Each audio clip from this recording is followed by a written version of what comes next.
اعوذ باللہ من الشیطان الرجیم بسم اللہ الرحمن الرحیم اللہم صلی علی محمد وعلی آل محمد کما صلیت علی ابراہیم وعلی آل ابراہیم انک حمید مجید۔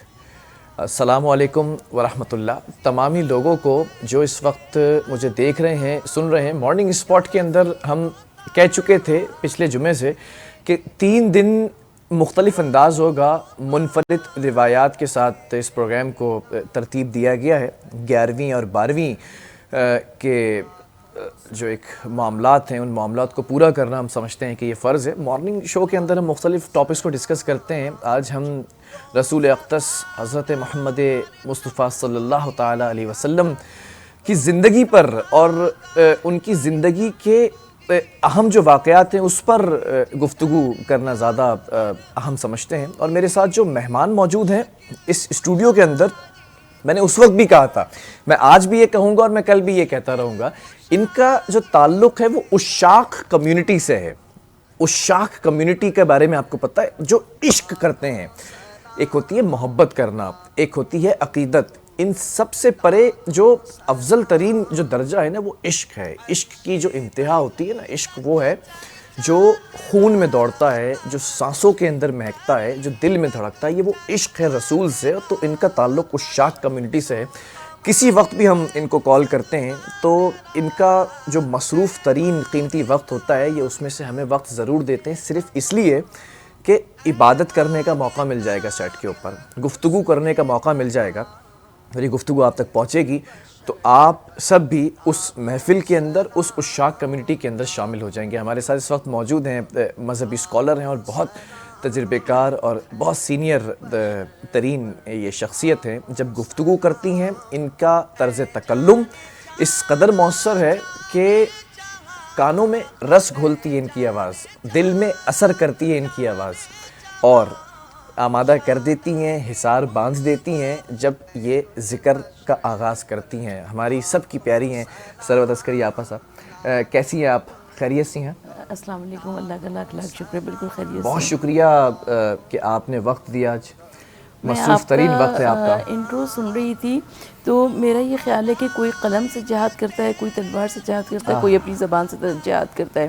تو ہم میدان جنگ کے مجاہد اپنے آپ کو سمجھتے ہیں کہ ہم اگر جا کر کوئی بات کریں گے، پروردگار عالم اگر ایک لفظ بھی مقبول فرما لے تو ہماری دنیا اور آخرت دونوں سنور جائے گی۔ ماشاءاللہ ماشاءاللہ۔ اور ہماری جو دوسری مہمان ہیں وہ جب ثنا خوانی کرتی ہیں تو میں یہ سمجھتا ہوں کہ اس محفل کے اندر ہر آنکھ اشکبار ہو جاتی ہے، رونگٹے کھڑے ہو جاتے ہیں۔ وہ جو الفاظ ان کی زبان سے ادا ہو رہے ہوتے ہیں وہ کانوں میں رس گھولتے ہیں، اور دل چاہتا ہے کہ یہ آواز مزید سنی جائے اور اس کو پسند کیا جاتا ہے۔ اور ہم سب کی بہت پیاری جو ہے ثنا خواں ہیں اور ہماری بہت معزز مہمان ہیں ماریہ نثار صاحبہ۔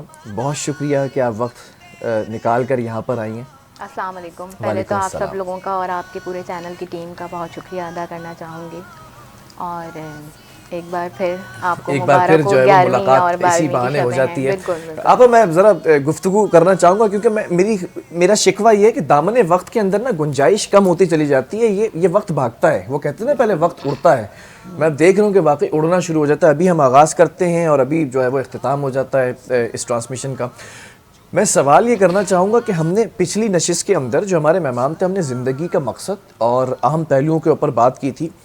رسول اللہ کی اگر بات کی جائے، احمد مجتبیٰ محمد مصطفیٰ صلی اللہ تعالیٰ علیہ وسلم ایک خاص مقصد لے کر آئے تھے زندگی کے اندر۔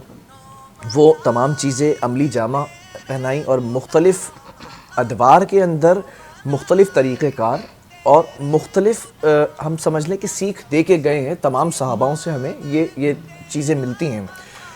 آپ سے ذرا جاننا چاہوں گا کہ وہ وقت کیا تھا؟ ولادت کا وقت ہے، کلیاں چٹک رہی ہیں اور جو ماحول ہے، فضا معطر ہو رہی ہے۔ معلوم ہو چکا تھا اس وقت کے لوگوں کو، حضرت عبداللہ کو، بی بی آمنہ کو معلوم تھا کہ ولادت جس کی ہو رہی ہے وہ ایک خاص ہستی ہے جس کے آنے کی نبی سنا دی گئی تھی پہلے ہی۔ بسم اللہ الرحمن الرحیم، السلام علیکم۔ دل نے چاہا کہ کروں شان محمد کو رقم، اور فکر مجہول ہوئی گر پڑا ہاتھوں سے قلم۔ کون کر سکتا ہے توصیف شہنشاہ امم، اور قاب قوسین کی منزل پہ گئے جس کے قدم، جس کو اللہ نے کونین کی شاہی دے دی، سنگریزوں نے نبوت کی گواہی دے دی۔ ہزاروں درود اور ہزاروں سلام ہمارا آقائے دو جہاں صلی اللہ علیہ وآلہ وسلم کی ذات گرامی پر۔ اور جیسا کہ آپ نے ابھی سوال یہ کیا کہ کیا حضور نبی کریم صلی اللہ علیہ وآلہ وسلم کی ولادت سے قبل ہی ان کے خاندان کو پتہ تھا کہ کون سی عظیم ہستی ظہور میں آنے والی ہے، تو یقیناً سب کو معلوم تھا۔ انبیاء ما سبق کی کتابوں میں بھی حضور نبی کریم صلی اللہ علیہ وآلہ وسلم کی آمد کی پیشنگوئی موجود تھی، اور اس کے علاوہ انبیاء ما سبق نے بھی اپنی تعلیمات میں بھی حضور نبی کریم صلی اللہ علیہ وآلہ وسلم کی آمد کی پیشنگوئی فرمائی تھی۔ تو سب کو معلوم تھا، حضرت عبد المطلب کو کیوں نہ معلوم ہوتا۔ اور روایت یہ کہتی ہے کہ حضرت عبداللہ کا جوان عمری میں انتقال ہو گیا تھا، یعنی اپنی شادی کے فوراً بعد، اور صدف عصمت حضرت آمنہ بنت وہب میں یہ بچہ پروان چڑھ رہا تھا۔ تو میں ایک خاتون کا ضرور تذکرہ کرنا چاہوں گی جو کہ حضرت عبد المطلب کی زوجہ ہیں، حضرت عبداللہ کی والدہ گرامی ہیں، اور حضور نبی کریم صلی اللہ علیہ وآلہ وسلم کی دادی ہیں جناب فاطمہ بنت عمرو، جن کا نام تاریخ میں بتایا گیا کہ انہوں نے اپنے بیٹے کی وفات کے بعد اپنی زہرہ جمال بہو کو سینے سے لگا کے رکھا، اور ان کو یہ معلوم تھا کہ عنقریب کائنات کی وہ عظیم ہستی تشریف لانے والی ہے کہ جس عظیم ہستی جو کہ وجہ تخلیق کائنات ہے۔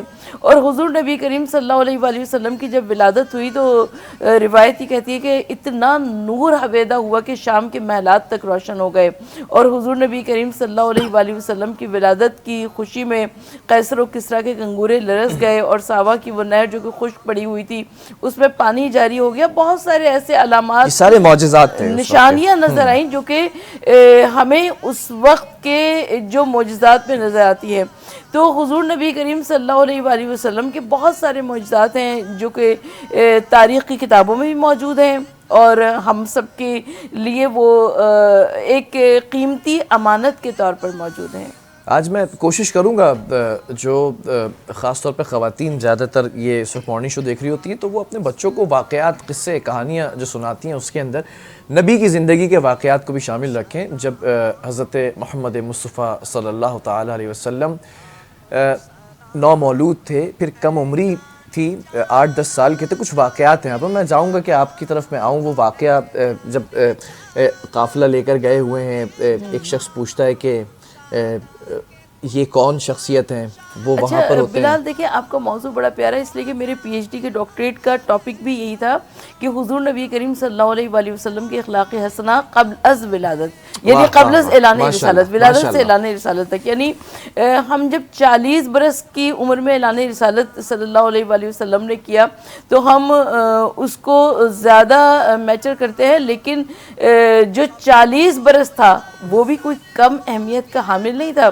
اس لیے کہ حضور نبی کریم صلی اللہ علیہ وآلہ وسلم نے اپنے کردار کے ذریعے، اپنی شخصیت کے ذریعے صادق اور امین کہلائے جاتے تھے۔ امین کہلائے کفار و مشرکین سے حضور نبی کریم صلی اللہ علیہ وآلہ وسلم نے ارشاد فرمایا کوہ ابو قبیس پہ کھڑے ہو کر کہ میں تم سے اگر کہوں کہ اس عظیم پہاڑ کے پیچھے سے ایک کثیر لشکر آنے والا ہے جو کہ عنقریب تم پہ حملہ کر دے گا تو تم کیا کہو گے؟ اور تمام کفار و مشرکین نے کہا کہ اے محمد صلی اللہ علیہ وآلہ وسلم ہم یقین کر لیں گے، اس لیے کہ ہم نے آپ سے زیادہ کسی کو صادق اور امین نہیں پایا۔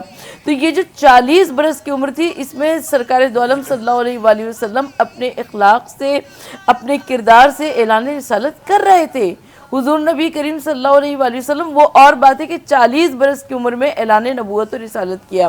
حضور نبی کریم صلی اللہ علیہ وآلہ وسلم، جیسا کہ آپ نے شام کے سفر کا حوالہ دیا، شام کے 2 سفر آقا صلی اللہ علیہ وآلہ وسلم نے کیے۔ پہلا سفر جو کہ بچپن میں حضرت عبد المطلب کے ساتھ کیا تھا، جس میں بحیرہ راہب بھی ملا تھا۔ وہ ذرا واقعہ سنائیں نا بچوں کے لیے، خاص طور پہ جو مائیں اور مائیں بہنیں بیٹیاں دیکھ رہی ہیں وہ اپنے بچوں کو سنائیں گے واقعات۔ تو میں چاہتا ہوں کہ اب جو ہم پومز پڑھتے ہیں، جو کہانیاں سنائی جاتی ہیں، ہم کیوں نہیں ان کہانیوں کی طرف آتے ہیں؟ یہ تو حقیقت ہے نا، کوئی افسانے تو نہیں ہے یہ۔ صحیح بات ہے۔ دیکھیں، ایک تو بات یہ کہ یہ حقیقت ہے، دوسری بات یہ کہ نبی مکرم صلی اللہ علیہ وآلہ وسلم کی زندگی ہمارے لیے کل ایمان کی حیثیت رکھتی ہے۔ تو اگر کل ایمان کی زندگی کو ہم اپنی زندگی میں شامل حال کریں گے تو کیا ایمان ہماری زندگی میں شامل حال نہیں ہوگا؟ بالکل ہوگا۔ تو ہم کو بہت ضرورت ہے وقت کی کہ ہم ان تمام حالات و واقعات کو پڑھیں۔ حضور نبی کریم صلی اللہ علیہ وآلہ وسلم نے جبکہ شام کا پہلا سفر کیا بچپنے میں کیا اور آپ کے دادا حضرت عبد المطلب کے ساتھ کیا اور یہ بچپن کا جو سفر تھا اسی میں آپ کی بچپن کی باتیں بھولی بھالی ادائیں معصوم صورت دیکھ کر لوگوں کو معلوم ہو گیا تھا کہ یہ شخصیت کوئی عظیم شخصیت ہے. اور روایت یہ کہتی ہے کہ حضرت عبد المطلب کے ساتھ خاتم النبیین و مرسلین صلی اللہ علیہ وآلہ وسلم جا رہے تھے, راستے میں بحیرہ راہب ملا اور بحیرہ راہب نے کہا کہ میں اس بچے کے اندر وہ آثار دیکھ رہا ہوں جو کہ آثار آخری نبی صلی اللہ علیہ وآلہ وسلم کے ہیں. تو یہ ایک بہت بڑی نشانی تھی آقا صلی اللہ علیہ وآلہ وسلم کی جو کہ حضرت عبد المطلب کے سامنے آیا ہوئی. اور روایت یہ کہتی ہے کہ خانہ کعبہ میں, کیونکہ حضرت عبد المطلب سردار قریش تھے, سردار مکہ تھے, لہٰذا خانہ کعبہ میں ایک مسند بچھی رہتی تھی جس کے اوپر کوئی بچہ بیٹھ نہیں سکتا تھا. لیکن آقا صلی اللہ علیہ وآلہ وسلم بچپنے میں کھیلتے ہوئے جب مکہ معظمہ میں خانہ کعبہ میں آتے تھے تو آقا صلی اللہ علیہ وآلہ وسلم اپنے دادا کی مسند پر نہ صرف یہ کہ بیٹھ جاتے تھے بلکہ حضرت عبد المطلب کوئی تعرض بھی نہیں کیا کرتے تھے. اس کا مطلب یہ ہے کہ حضرت عبد المطلب کو معلوم تھا, جانتے تھے, بالکل اچھی طریقے سے معلوم تھا کہ یہ بچہ وہ بچہ ہے جو کہ وجہ تخلیق کائنات ہے. میں ایک اور بات کی وضاحت کروں بلال کہ ہمارے یہاں عموماً یہ کہا جاتا ہے حضور نبی کریم صلی اللہ علیہ وآلہ وسلم کے خاندان رسالت کے بارے میں, کیونکہ ہم بہت زیادہ نہیں جانتے, لیکن حضرت ابراہیم علیہ السلام کیونکہ حضور نبی کریم صلی اللہ علیہ وآلہ وسلم کے جد امجد ہیں, تو آقا صلی اللہ علیہ وآلہ وسلم کا پورا خاندان موحد ہے, توحید پرست ہے. آپ نے بتوں کے سامنے سجدہ نہیں کیا, دین ابراہیمی پر فائز تھے, دین ابراہیمی پر, دین عیسوی پر, شریعت دی گئی ہے اسی شریعت وہ چلی آ رہی شریعت پر قائم تھے. اور بہت سارے افراد تھے جنہوں نے اپنی شریعت کو تبدیل کر لیا تھا, جیسے دیگر شریعتیں تبدیل ہو جاتی ہیں آہستہ آہستہ وہ تمام شریعتیں تبدیل ہو گئی. یہی وجہ ہے کہ خانہ کعبہ میں 360 بت سجے ہوئے تھے اور ہر قبیلے کا الگ بت تھا, ہر خاندان کا الگ بت تھا, مگر حضور نبی کریم صلی اللہ علیہ وآلہ وسلم کے گھرانے میں بت پرستی نہیں تھی. آقا صلی اللہ علیہ وآلہ وسلم کا پورا گھرانہ موحد تھا, توحید پرست تھا. اور کیوں نہ ہوتا, اس لیے میں اسی طرف آؤں گا. یہ بڑا خوبصورت ایک موضوع ہے. ماریا بھی یہاں پر بیٹھی, مجھے بریک کی طرف جانے کا کہا جا رہا ہے لیکن میں ایسے نہیں جاؤں گا آج بریک پر. آج آپ مجھے کتنا بھی پکڑ لیں, کتنا بھی روک لیں, میں چاہوں گا کہ بارگاہ رسالت کے اندر کچھ پیش کیا جائے. ماریا, یہ ہمارے لیے نجات کا ذریعہ ہے نا, میں سمجھتا ہوں یہ مقصد حیاتی ہے. یہ کرم کی خیرات